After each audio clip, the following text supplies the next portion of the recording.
The day my life was supposed to end did not arrive with thunder or warning. It came quietly, wrapped in the cold air of a Seattle morning, as I stepped into the courthouse with knees that barely supported me.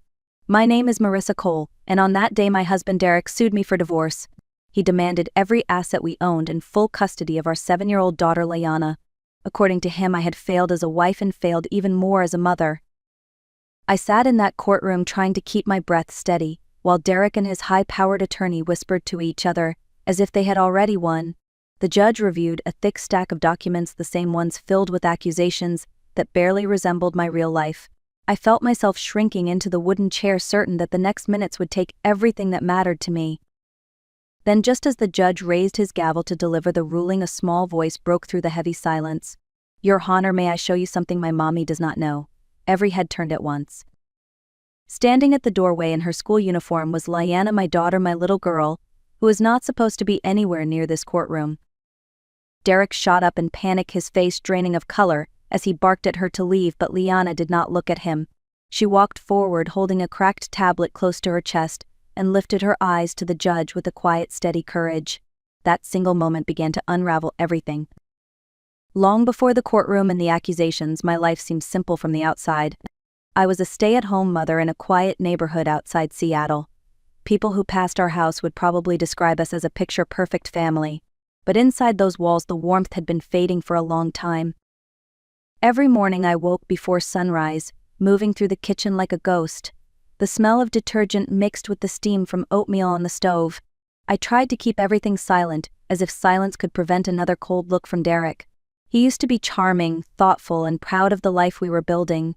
Somewhere along the way that man disappeared. At exactly 6, Derek walked downstairs in his tailored shirt, polished shoes, and a face carved from stone. I always placed his coffee and breakfast in front of him the moment he sat down. He barely acknowledged it. Sometimes he commented on the taste, sometimes he pushed the plate aside. Most of the time he simply kept his eyes glued to his phone. I stood nearby waiting in case he needed anything, though he rarely did. The only bright part of the morning arrived when Liana came down the stairs in her neat school uniform. She always ran straight to me for a hug before turning to her father with a hopeful smile. Unlike with me, Derek softened for her. He called her princess, smiled, and promised to drive her to school. I used to cling to that moment, convincing myself he still had gentleness somewhere inside him. But once the front door closed behind them, the house felt painfully empty. I washed dishes, folded laundry, vacuumed hallways, and organized every corner just to keep my mind steady. I told myself that if I worked harder, if the meals were better, if the house looked perfect, maybe Derek would return to who he once was. But each day he came home later, spoke less, and treated me more like an inconvenience than a partner. I hid my loneliness from Liana. She was my joy, my anchor, my reminder that the world still held something pure.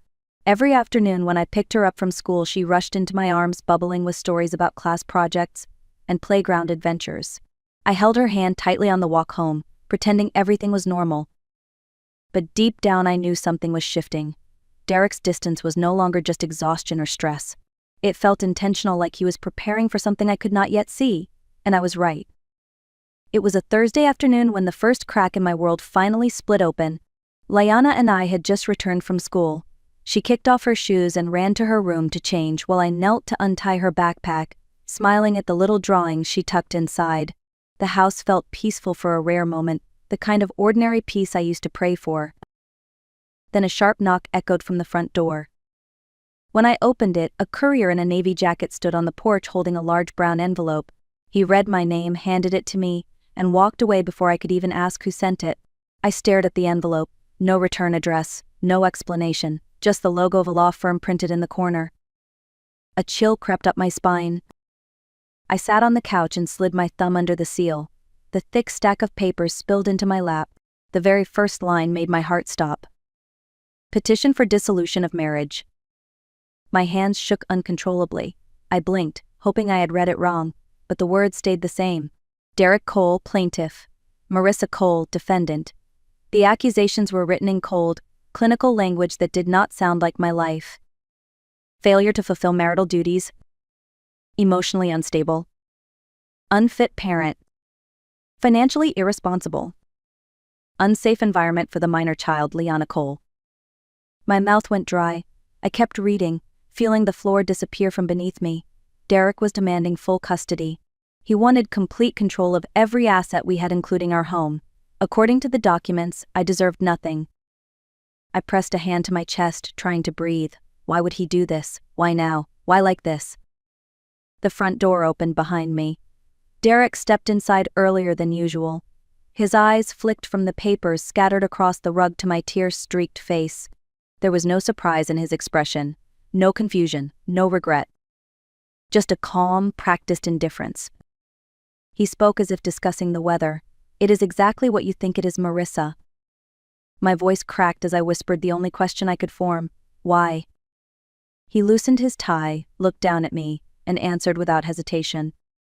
"Because I am done with you." And in that moment I realized this was not a decision he made yesterday. This was a plan. A careful, calculated plan that had been unfolding behind my back for months. For a long moment I could not move. I sat on the floor surrounded by legal papers while Derek stood above me with the calm of a man who had rehearsed this scene many times. When I finally found my voice, it came out thin and trembling.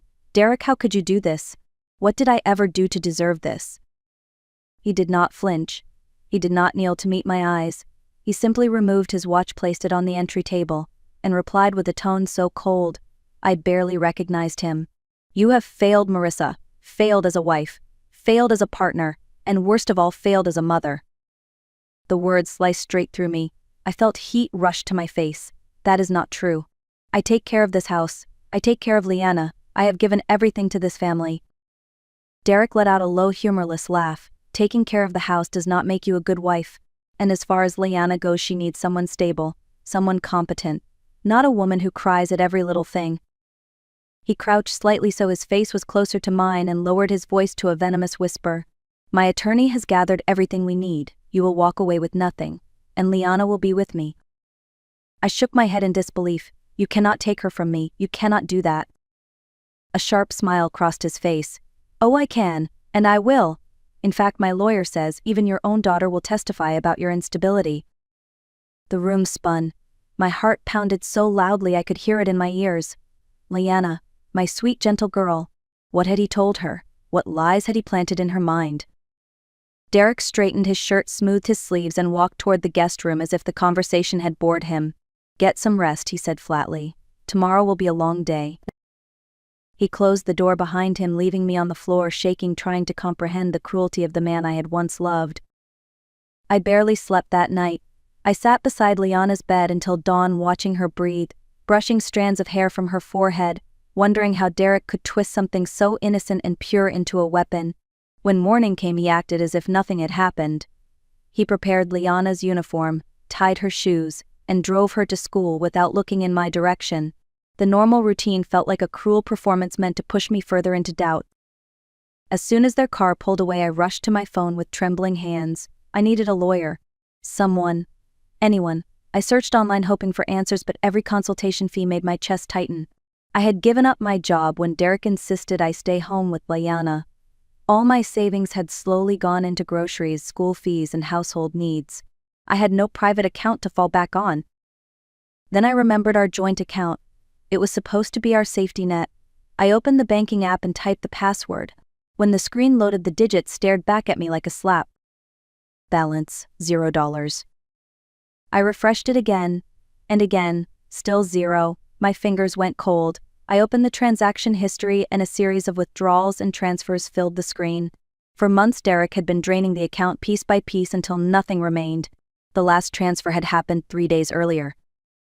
He had not only prepared emotionally and legally, he had cut off every escape I might have had. I sank onto the couch, trying not to let panic swallow me whole. Without money, no lawyer would even take my call. No lawyer, except maybe one. I remembered a friend from years ago mentioning a small local attorney who helped families in crisis. He did not have a fancy office or high fees, but he cared. I found his name in my contacts, Attorney Harris. With shaking fingers, I dialed his number. When he answered, I could barely speak through my tears. I told him everything: the envelope, the accusations, the empty bank account, Derek's threats. He listened quietly, then sighed. "Marissa, this will be a battle. He has planned this well. But you are not alone. Come to my office this afternoon. We will start fighting back." It was the first moment of hope I had felt in days. Attorney Harris's office sat above an old barber shop on the south side of the city. The building looked worn from the outside, but when I stepped into his small waiting area, I felt a strange sense of safety. There were no marble floors or polished desks, only a pot of warm coffee and shelves packed with case files. Harris greeted me with gentle eyes behind thick glasses and invited me into his office. He let me recount everything without interrupting. When I finished, he rubbed his forehead, exhaled slowly, and pulled a folder from his drawer. "Derek's attorney has already filed all of this," he said. "I was able to request a copy." He opened the folder and turned the pages toward me. The first set of documents made my stomach flip. Photographs, my kitchen with dishes stacked high, toys scattered across the living room, a hamper overflowing with laundry. Every image looked like neglect at first glance. "These were taken while I was sick," I whispered. "I had a fever for days." Derek refused to help. Harris nodded. "Context matters," he said calmly, "but to people who do not know the truth, these pictures look damaging." Then came the next set of evidence. Credit card statements with charges for designer handbags, expensive restaurants, and jewelry stores. Items I had never touched in my life. "This is not me," I said, my voice cracking. Derek kept the additional card. He told me to use it only for groceries when his main card hit its limit. Harris tapped the papers with his finger. "This shows a pattern he wants the court to believe. Financial irresponsibility, misuse of family funds, all aimed at weakening your credibility." But the worst blow came when he lifted a thick psychological report. "And this," he said quietly, "is the most concerning. It is from a child psychologist who claims you display inconsistent emotional regulation and neglect toward Liana." My heart dropped. "A what? When? I have never met a psychologist in my life." Harris pointed to the signature. "Dr. Olivia Monroe. According to her statement, she observed you from a distance over the last 3 months at school pickups, in parks, and in public areas." I felt dizzy. That perfume I smelled on Derek's shirt weeks ago, the unfamiliar scent, soft and floral. My hands turned cold. Attorney Harris noticed. "Marissa, do you know this woman?" I shook my head, but even as I did, a memory flashed. A woman I had seen twice at the mall, lingering longer than necessary. Another time at the park bench, pretending to read. Could she have been watching us all this time? Harris leaned back in his chair. "The report is polished and convincing," he said. "Too convincing. If she takes the stand, we must be ready." And in that moment I realized the truth. My husband had not just prepared for divorce. He had built an entire world of lies to destroy me piece by piece. The morning of the first hearing felt heavier than any day I had ever lived. I arrived early, clutching my folder of notes, even though I knew it could not compete with the thick binders Derek's team carried in. The courtroom was cold, lit by tall, narrow windows that made everything look harsher. Derek sat on the opposite side with a calm confidence that made my stomach twist. His attorney, Mr. Stanford, leaned toward him, whispering something that made them both smirk. When the session began, Mr. Stanford rose first. He presented everything like a theatrical performance, pacing slowly as he displayed the photographs of my home on a large monitor. He described me as careless and inattentive, emphasizing every detail as if dirt and disorder were my natural state. I wanted to scream that those pictures represented 3 days of illness, not my life, but Harris placed a gentle hand on my arm, reminding me to stay composed. Then came the credit card statements. Mr. Stanford spoke as though I had emptied our accounts on luxury items. He made it sound like Derek worked tirelessly while I treated his income like a bottomless allowance. I kept my eyes on the table, reminding myself that the truth would eventually surface. Finally, the so-called expert took the stand. Dr. Monroe entered the room in a sleek blazer, carrying an air of authority that commanded attention. She spoke calmly as she recited her report line by line. She claimed to have observed Liana and me at school pickups, the mall, and the park. She described me as easily overwhelmed and emotionally inconsistent, even suggesting that my reactions caused psychological strain on my daughter. Listening to her felt like drowning. None of what she described matched the moments I remembered with Liana. The time she said I yelled at my daughter was the day I pulled her back from an escalator so she would not fall. The moment she claimed I ignored Liana at the park was when I was scrolling through the grocery list Derek insisted I finalize before he got home. She twisted every memory until even I began to question what I knew. Harris stood to cross-examine her, but Dr. Monroe was prepared. She used polished phrases and steady tones to dismiss each question. When Harris pressed her about being compensated by Derek, she responded smoothly that she was paid only for her professional time, not for her conclusions. I felt smaller and smaller as she spoke. I could sense the judge watching me, perhaps wondering whether the trembling in my hands proved her point. And then it was my turn. When Mr. Stanford approached me, he did not raise his voice. He did not need to. His questions were knives wrapped in silk. He asked why I had no proof of my illness during the time of the photos. He questioned why I never reported misuse of the credit card. He implied repeatedly that my memory was unreliable.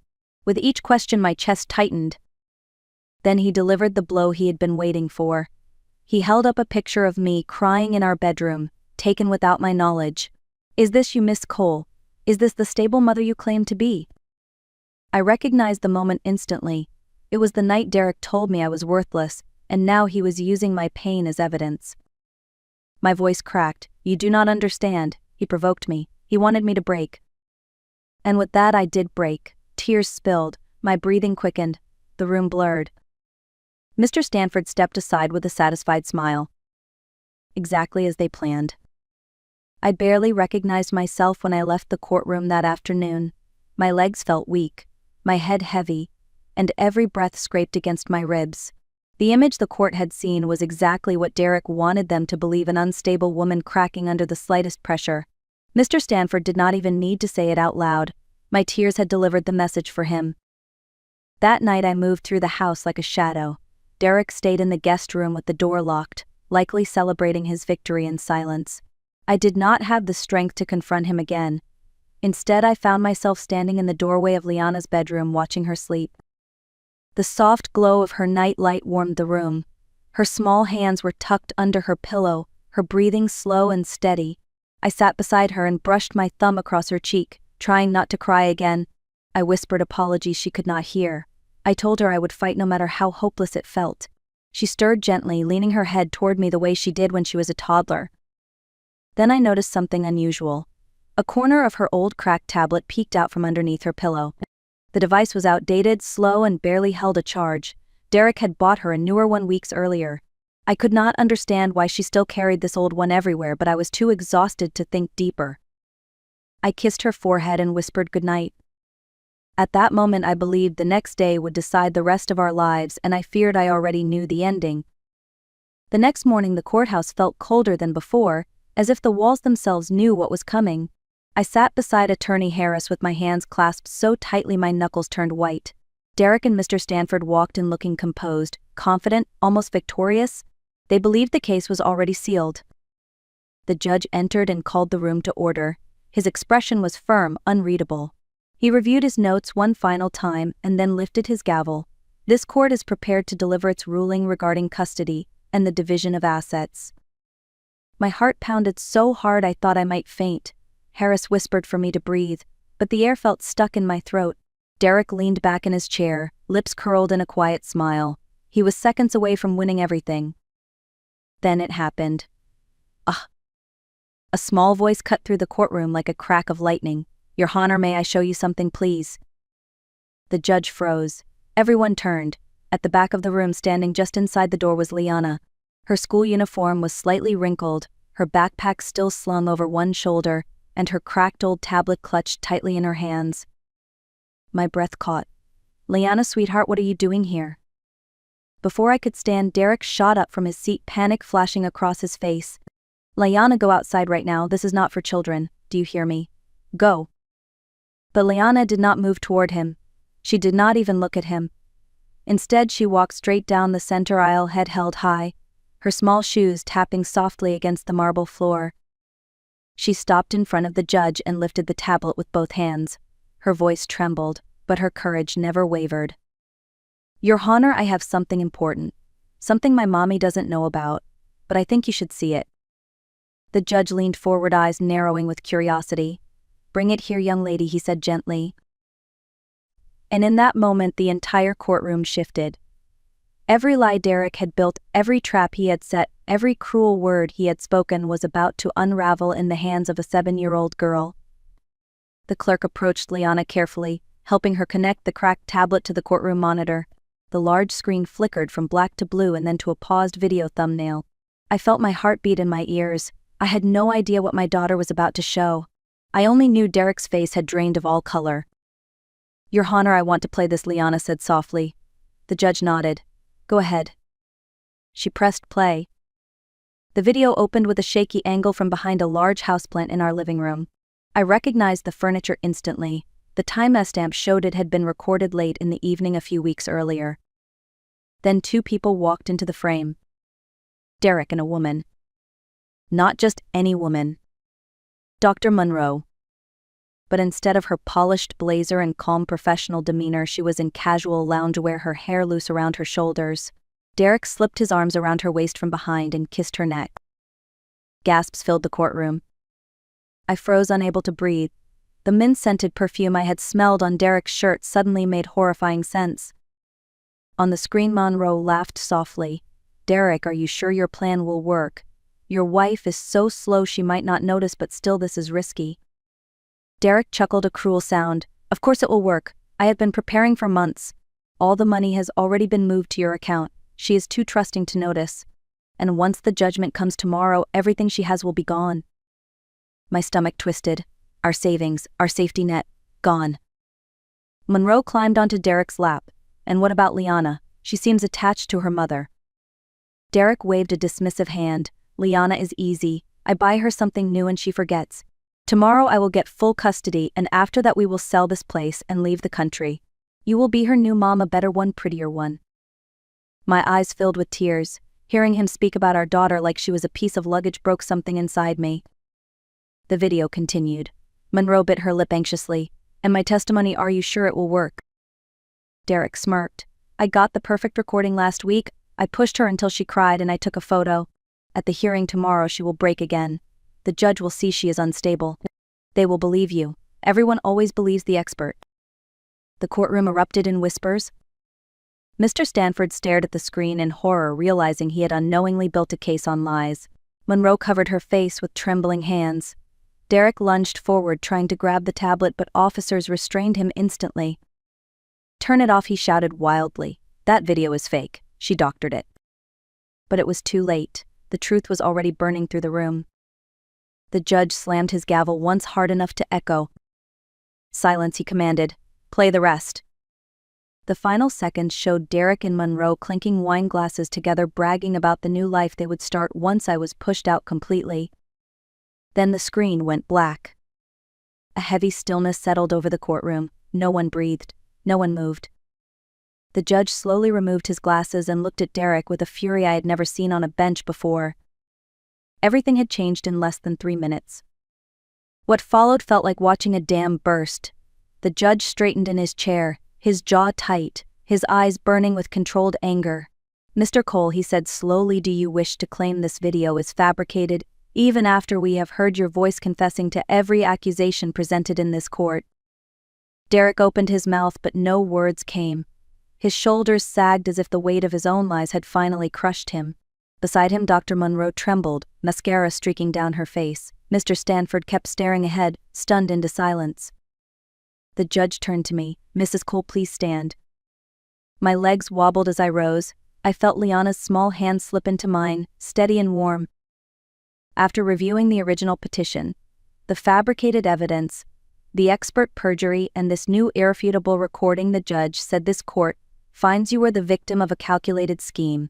Full custody of your daughter is hereby granted to you without conditions. My vision blurred with relief. Furthermore, he continued, your husband's petition for divorce is dismissed. However, you may file for divorce immediately on grounds of fraud and adultery. This court will approve it today.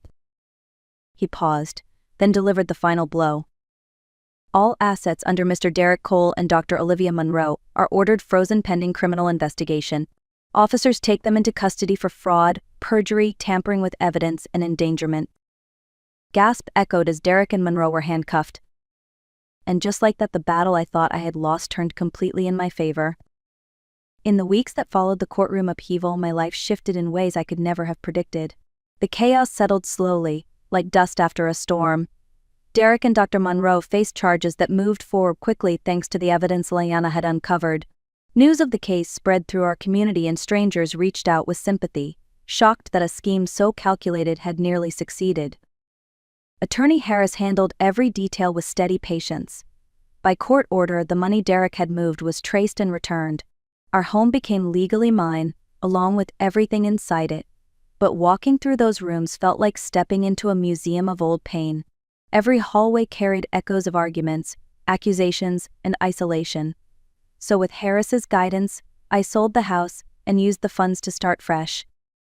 Liana and I moved into a warm, modest apartment on the east side of the city. It was smaller, but every corner felt like ours. There were drawings taped to the fridge, cookie dough waiting in the freezer, and a balcony where we planted tiny herbs in mismatched pots. It was not luxury, but it was peace. I started a small catering business from home, something I had always dreamed of but never dared to pursue. Orders grew faster than I expected. People appreciated the food, but I think they appreciated the story behind it even more. After everything that happened, I found strength I didn't know I had. I worked hard, rested when I needed to, and built a life on my own terms. One evening at the park while Liana played near the flower beds, I finally asked her the question that had been sitting in my heart. Why did you keep the video a secret for so long? She sat beside me swinging her legs. Daddy told me Mommy was not supposed to know, she said quietly. But when I heard the judge was going to take me away from you, I knew I had to show the truth. I wanted the grown-ups to see what I already knew. I turned to her. And what is that? She smiled a small knowing smile. That you are a good mom. Those words stayed with me. What I learned through all of this is simple but profound. Being gentle does not mean being weak. Trusting someone is not a flaw, and sometimes the smallest voice in the room carries the clearest truth. If this story reached you today, I hope it reminds you of your own strength and the importance of choosing peace over fear. Thank you for listening. If you want to hear more stories like this, feel free to like, share, and leave a comment. Your support helps this community grow. Until the next story, take care and stay kind to yourself.